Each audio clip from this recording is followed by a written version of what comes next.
The Civil War wasn't just about battlefields and generals. Ordinary Americans on both sides figured out survival techniques, workarounds, and practical knowledge that no official history bothered to preserve. Here are 20 Civil War hacks the government hopes Americans never remember.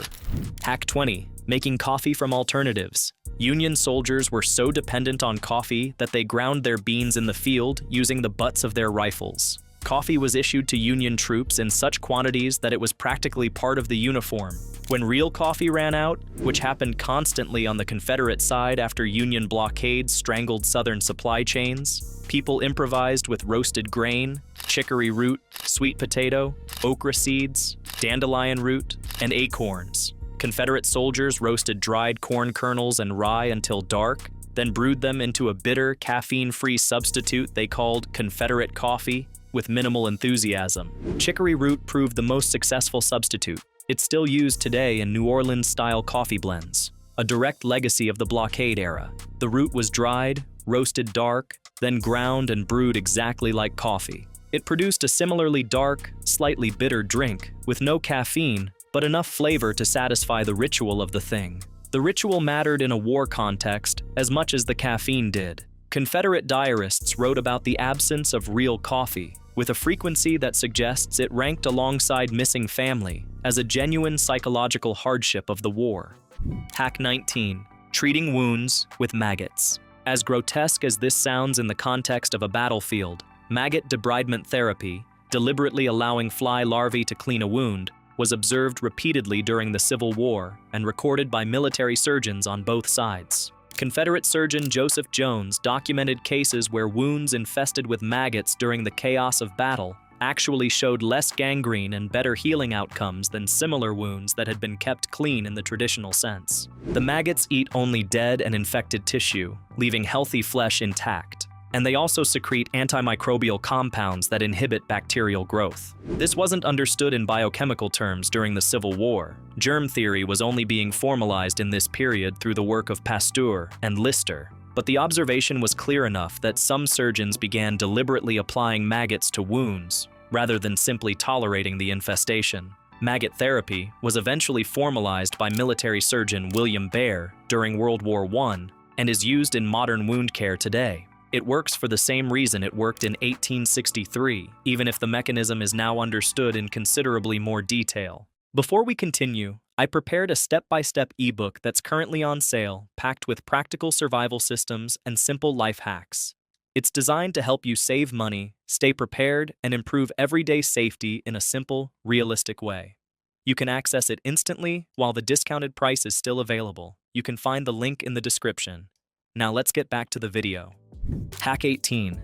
Using moldy bread on infections. Related to maggot therapy in its underlying logic, though not in its aesthetics, was the folk practice, documented among Civil War troops and civilians alike, of applying moldy bread to infected wounds. A bandage or poultice made with bread that had developed greenish mold was sometimes applied to suppurating wounds, and on a not insignificant number of occasions, the infection improved. The reason is simple in retrospect. Certain molds, particularly penicillium species that commonly grow on bread, produce penicillin-like compounds. Alexander Fleming's famous discovery of penicillin in 1928 was based on observing Penicillium notatum destroying a bacterial culture, the same observation that Civil War soldiers were applying empirically, without the biochemistry, nearly 70 years earlier. It didn't work reliably because bread mold is unpredictable in composition, and not all bread molds are Penicillium species, but it worked often enough to be passed around as a folk remedy. The gap between the empirical observation and the scientific explanation was 65 years. The practical knowledge preceded the science by most of a human lifetime. Hack 17.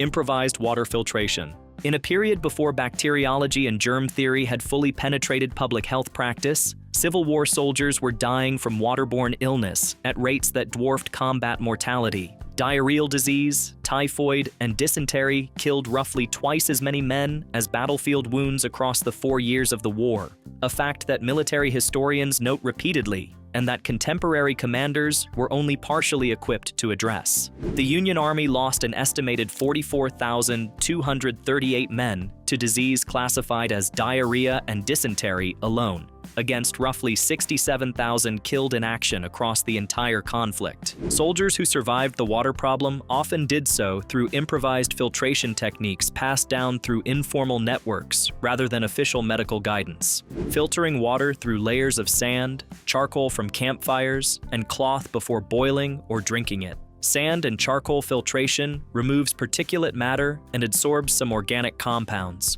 Not a complete solution by modern standards, but meaningfully better than drinking surface water directly, which in camp conditions was frequently contaminated by the same camp's waste. The soldiers who figured this out informally had lower mortality rates from waterborne disease than those who didn't, which was noticed even if the mechanism wasn't understood. Hack 16. Salt as a preservation tool under siege. Salt was so critical to the Confederate war effort that the Confederacy's capacity to cure and preserve meat was directly dependent on controlling salt production. The Saltville, Virginia Salt Works became one of the most strategically important sites in the Confederate South. Union forces raided it specifically to disrupt the South's ability to preserve food for its armies and civilian population. Civilians learned to stretch salt supplies through techniques that had been standard practice before mass industrial food production made them unnecessary. Rinsing and reusing curing brine, layering meat in salt in wooden barrels with tight lids to minimize air contact and salt loss, and combining salt curing with smoking to reduce the salt requirements for adequate preservation. A household that understood these techniques could preserve significantly more meat with the same amount of salt than one that simply packed meat in salt without attention to the method. By late in the war, some Confederate households were reducing their salt usage to a fraction of what they'd used before the blockade, not because they had less meat, but because they'd learned to use what salt they had with considerably more precision. Hack 15. Tanning leather with bark. With commercial leather goods disrupted by blockades and the war's general destruction of normal commerce, Confederate civilians and soldiers on extended campaign had to produce or repair leather goods from raw materials. The traditional tanning technique used oak bark, specifically the tannins in oak, hemlock, or chestnut bark, extracted by soaking the bark in water and then immersing the hide in the resulting solution for extended periods. This is vegetable tanning, which dates back thousands of years and was the only method available before chrome tanning was developed in the 1880s. A full vegetable tan using bark could take months and required keeping the hide submerged in pits or barrels of tanning liquor that was progressively strengthened as the tannin concentration built up. A quicker field expedient used fresh oak bark directly applied to a scraped and prepared hide, which produced a rougher, less durable leather than a full tanning process, but functional enough for moccasins, straps, and patches. The knowledge to do either of these things from first principles, without a tannery, was more common in 1863 than it would ever be again, as industrial tanneries and commercial leather goods had already been displacing the domestic skill for decades before the war made it urgent again. Hack 14. The Grapevine Telegraph. The informal intelligence network through which enslaved people in the South transmitted information about Union troop movements, Confederate plans, and escape routes operated under the nose of the entire Confederate military apparatus and was never successfully suppressed throughout the war.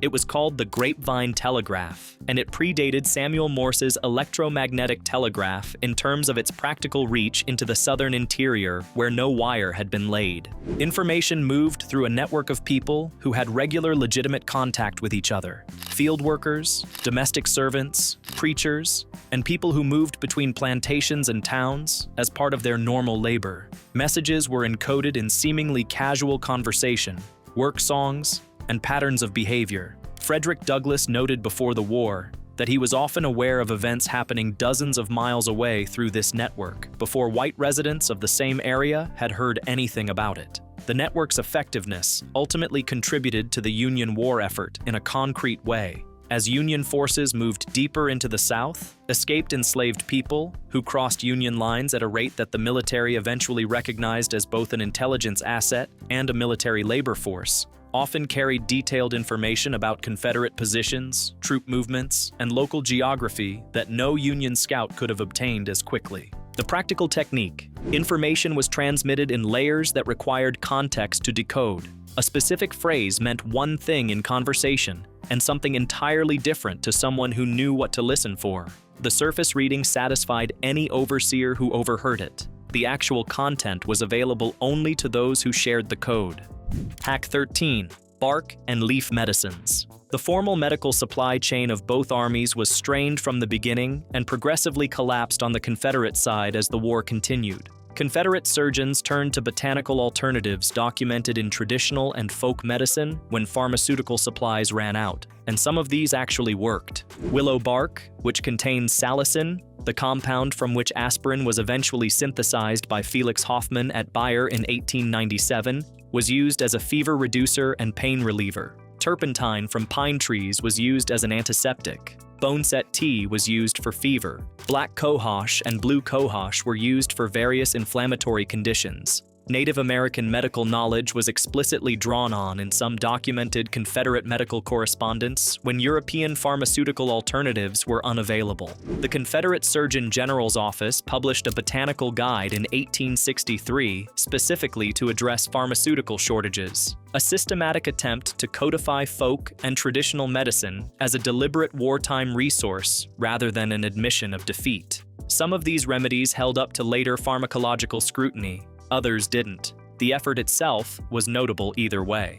Hack 12. Building underground root cellars for food security. The root cellar wasn't a Civil War invention. It was ancient agricultural technology that Civil War conditions brought back into urgent relevance for populations that had been transitioning toward commercial food supply chains. A cellar dug below the frost line maintained temperatures of approximately 32 to 40 degrees Fahrenheit year-round, adequate to store root vegetables, canned goods, preserved meats, and dairy products through winter without refrigeration. During Sherman's march through Georgia in late 1864, a roughly 300-mile advance from Atlanta to Savannah between November and December, families who had root cellars concealed under floors, covered by hay, or hidden in hillsides, retained food that surface-level storage would have lost to foragers. The concealment function was as important as the preservation function. A root cellar in an obvious location could be found and stripped in the same pass that took everything else. A root cellar under an unmarked spot in the garden, accessible through a trapdoor disguised as ordinary floor, was harder to find and often survived. A pattern documented in numerous accounts from families along the march's path.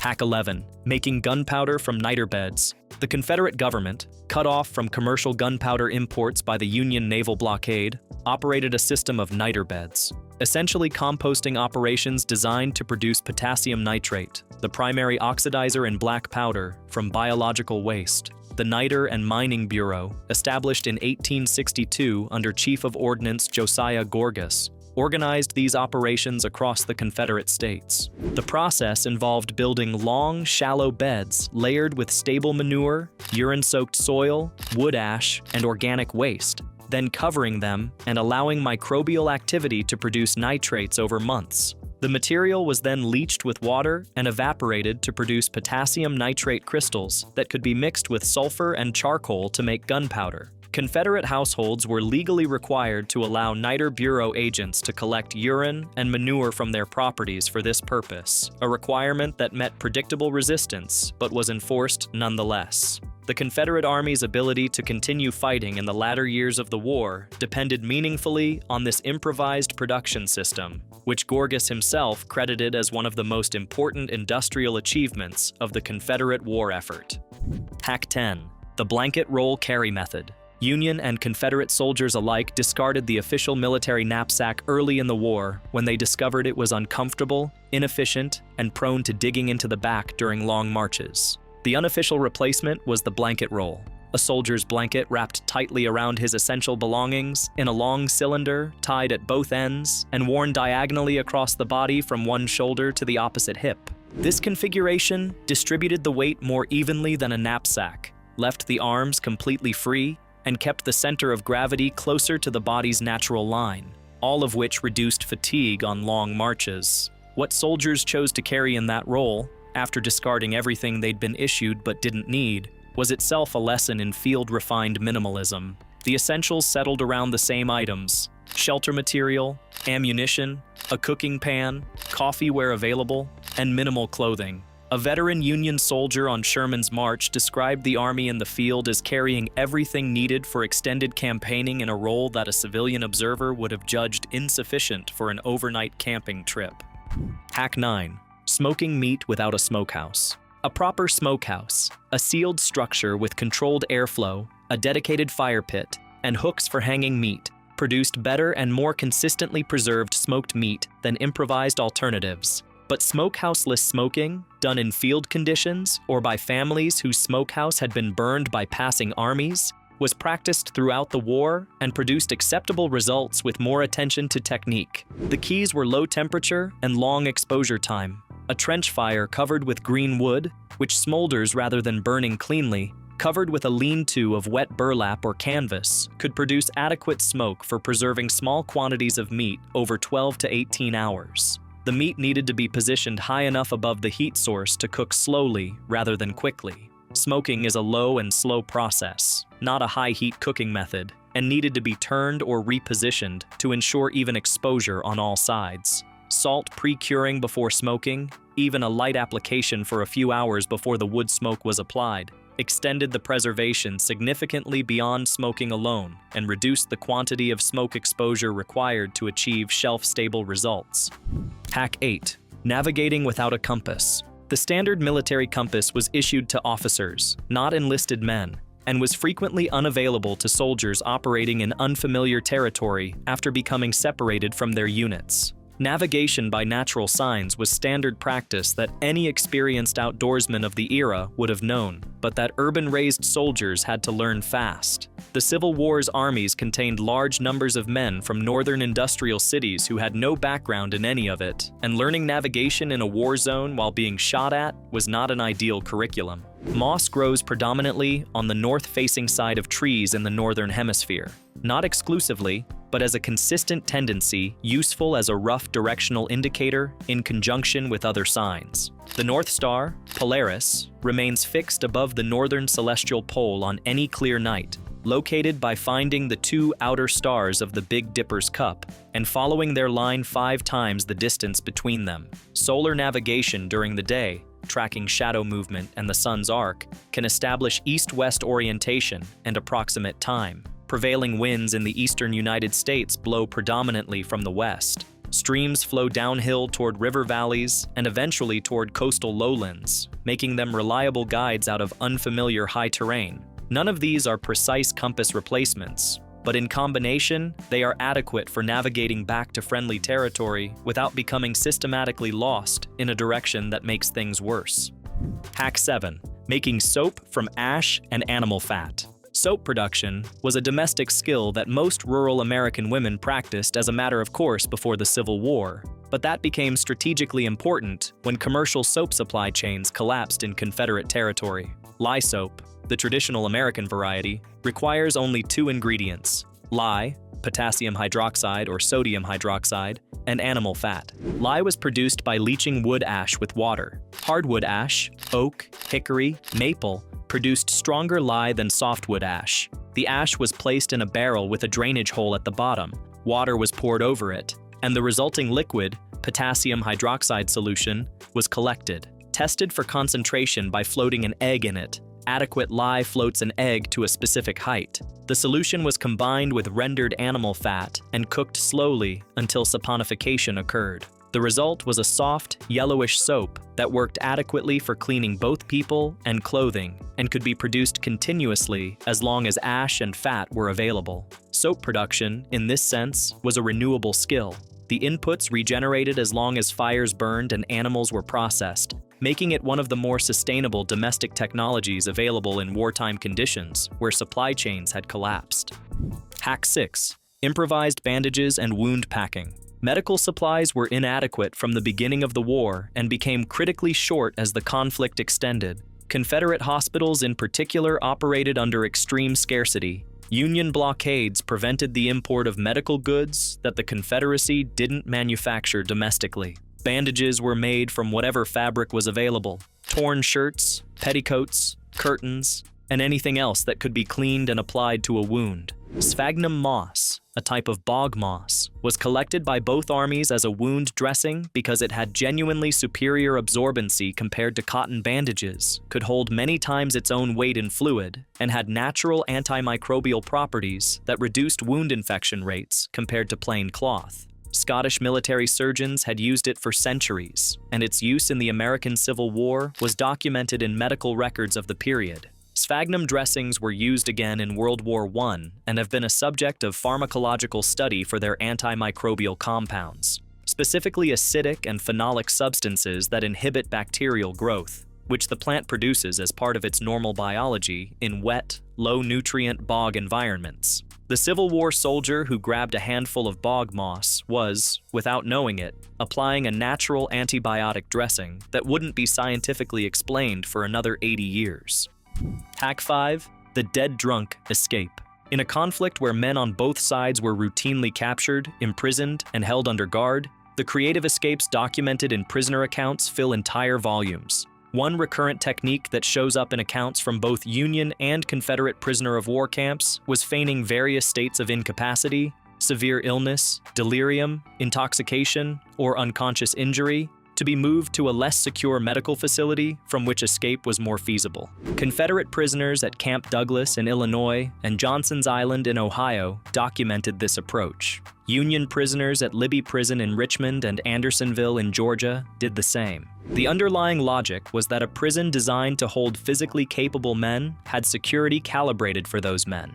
A hospital or sick tent operated under different assumptions about the patient's mobility and intent. The transfer itself, and the physical movement that accompanied it, also created opportunities for escape attempts that static imprisonment did not. Libby Prison in Richmond saw the famous tunnel escape of February 1864, in which 109 Union officers escaped through a tunnel. But the steady trickle of men who cycled through the medical system and simply walked away during transfers was, in total numbers, arguably more significant than any single dramatic breakout. Hack 4. Stretching food with acorns and wild forage. Both armies lived off the land to a degree that no modern military logistician would find acceptable, and civilian populations in the war's path did the same by necessity. Acorns, which require processing to remove bitter tannins before they're edible, were a significant caloric resource for populations that knew what to do with them. The tannins are water-soluble, which means repeated soaking and rinsing of ground acorn meal eventually produces a palatable flour that can be used for porridge, flatbread, and as a meal extender mixed with other flours. Native American food processing knowledge was the primary source of this technique in American practice, and it was common knowledge in rural communities that maintained connections to that knowledge base. Wild greens, lamb's quarters, purslane, dandelion, wood sorrel, provided vitamins that prevented scurvy in populations where citrus and fresh vegetables were unavailable for extended periods. Union soldiers suffering from scurvy during sieges were sometimes provisioned with raw onions or potatoes, specifically for their anti-scurvy properties when lemons weren't available. The knowledge of which wild plants were edible and useful was the difference between a dietary disease and adequate nutrition, a gap that mattered more than caloric deprivation alone in many documented cases. Pine needle tea, brewed from the green needles of eastern white pine, provided vitamin C adequate to prevent scurvy and was known as a remedy to soldiers from rural New England and Appalachian backgrounds who had grown up with that knowledge. It spread through regiments the same way most useful field knowledge did, through informal networks of men who happened to know something and shared it, rather than through any official medical channel.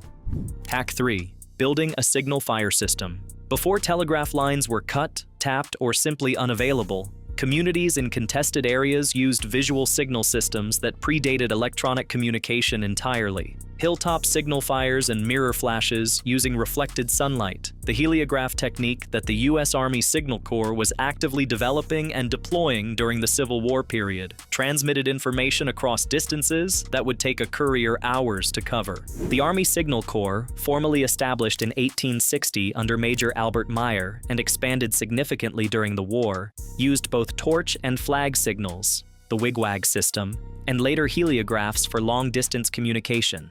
At the civilian level, communities in Confederate-controlled territory used simpler fire signal systems to communicate the approach of Union forces. A specific number or arrangement of fires encoded which type of force was approaching and from what direction. These were informal, neighborhood-developed systems, not military-issued protocols, and they were effective enough that some communities maintained advance warning networks that functioned for months before Union counterintelligence identified and suppressed them. The same fundamental technology, fire on a hilltop as a communications medium, that ancient Greek city-states used to relay news of Troy's fall was being reinvented at the county level in Georgia and Virginia 18 centuries later out of identical necessity. Hack 2. The double-lining method for concealed carry. With civilians of both sympathies carrying documents, intelligence, money, and small weapons through checkpoints and past patrols, the methods for concealing items on the body became an improvised specialty practiced across the conflict zone. The double lining, a sewn compartment within a garment's existing lining, accessible through a hidden seam or gap, was among the most widely documented. Women's clothing of the era was particularly well suited to concealment by virtue of its volume and the social conventions against searching women thoroughly. Documented cases from the war include women carrying pistols under petticoats, quinine and medical supplies sewn into hems, dispatches hidden in elaborate hairstyles, and gold coins sewn into the padding of corsets. Confederate spy Rose O'Neal Greenhow, arrested by Union detective Allen Pinkerton in August 1861, was found to have transmitted military intelligence to Confederate General P.G.T. Beauregard through methods that included concealment in women's clothing and hair.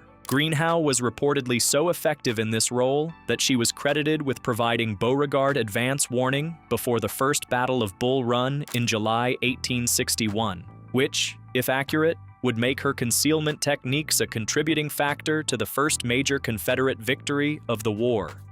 Hack 1. The community ledger system. In areas where Union occupation disrupted or destroyed the normal commercial and legal infrastructure, banks, courts, land registries, commercial contract enforcement, communities improvised replacement systems for tracking debts, agreements, and property records. The community ledger was a practice documented in several accounts from occupied Southern territory. A locally trusted individual, often a preacher or school teacher, maintained a handwritten record of debts, trades, labor agreements, and property boundaries on behalf of the community. This wasn't simply record-keeping. It was community-constructed law. The ledger's authority derived entirely from the community's collective recognition of it, rather than from any government sanction. Disputes were resolved by community consensus with reference to what the ledger contained, rather than by appeal to courts that either didn't exist or were controlled by an occupying authority that neither party trusted. The system was informal, imperfect, and sometimes manipulated by whoever kept the ledger, but it maintained economic function in communities where the official legal infrastructure had collapsed, which is what mattered. As historian Stephen Ash observed in his study of Confederate home front experience, in the occupied South, people discovered that law and commerce don't require government to function, they require community. The difference became very clear, very fast. If this look at what ordinary Americans figured out during the Civil War gave you something to think about, hit the like button. It helps more people find this content. And subscribe to the channel for more history the textbooks tend to skip over.